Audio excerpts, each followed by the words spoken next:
కల్తీ వ్యవహారంలో పారదర్శకత కోసమే ప్రభుత్వ ప్రయత్నమని, ఇందులో ఎలాంటి రాజకీయ కోణం లేదని పౌర సరఫరాల శాఖ మంత్రి నాదెండ్ల మనోహర్ స్పష్టం చేశారు. తిరుమల శ్రీవారి పవిత్రత కాపాడే ప్రయత్నమే కూటమి ప్రభుత్వం చేస్తోందన్నారు. తిరుమల లడ్డూలో కల్తీ జరిగింది కానీ జంతు కొవ్వు లేదన్నట్లు వైసీపీ నేతల మాటలున్నాయని వైద్యారోగ్య శాఖ మంత్రి సత్యకుమార్ ధ్వజమెత్తారు.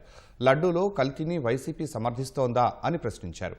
కుట్రదారులను శిక్షించేందుకు తీసుకునే చర్యల్లో ప్రభుత్వానికి పూర్తి మద్దతు ఇస్తామని మంత్రులు నాదెండ్ల మనోహర్, సత్యకుమార్ తెలిపారు. వెంకటేశ్వర స్వామి భక్తుల సెంటిమెంట్స్తో ముడిపడిన అంశం.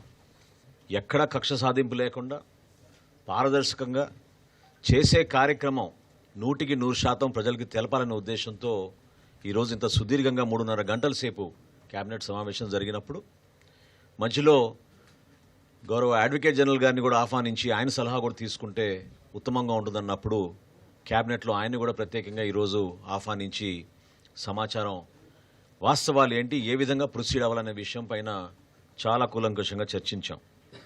ఈ ప్రయత్నం భక్తులందరికీ కూడా ఏ విధంగా వీళ్ళు మన సెంటిమెంట్స్తో ఆడుకుని ఆ పవిత్రతని కాపాడే విషయంలో ఎంత కాంప్రమైజ్ అయిపోయారో తెలిసే విధంగా మీ అందరం చేస్తున్న ప్రయత్నం.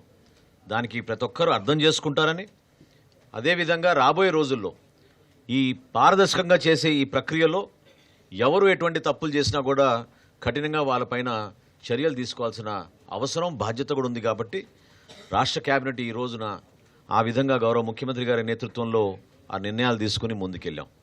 దీంట్లో కల్తీ జరిగింది కానీ జంతు కొవ్వు లేదన్న విధంగా మాట్లాడారు. అంటే కల్తీ జరిగిందన్న విషయాన్ని ఒప్పుకుంటున్నారు. కల్తీని మీరు సమర్థిస్తున్నారా?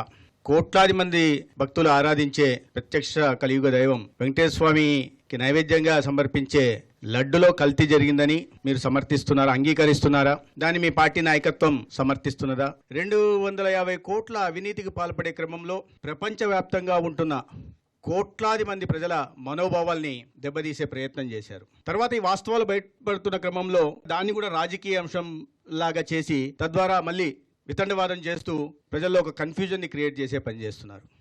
2022 ఆగస్టులో వచ్చిన రిపోర్ట్ని తొక్కిపెట్టేసి ప్రజలకు తెలియనీయకుండా తద్వారా బార్గెనింగ్ పవర్ పెంచుకునే ప్రయత్నం కూడా చేశారు. దాని వెనక ఏం జరిగిందో ఖచ్చితంగా ఆ నాయకత్వం చెప్పాల్సింది. అటువంటి ముఖ్యమైన విషయాన్ని ప్రజల్లోకి ఎందుకు తీసుకెళ్లలేదు? కల్తీ జరిగిన విషయాన్ని ఎందుకు దాచిపెట్టారు?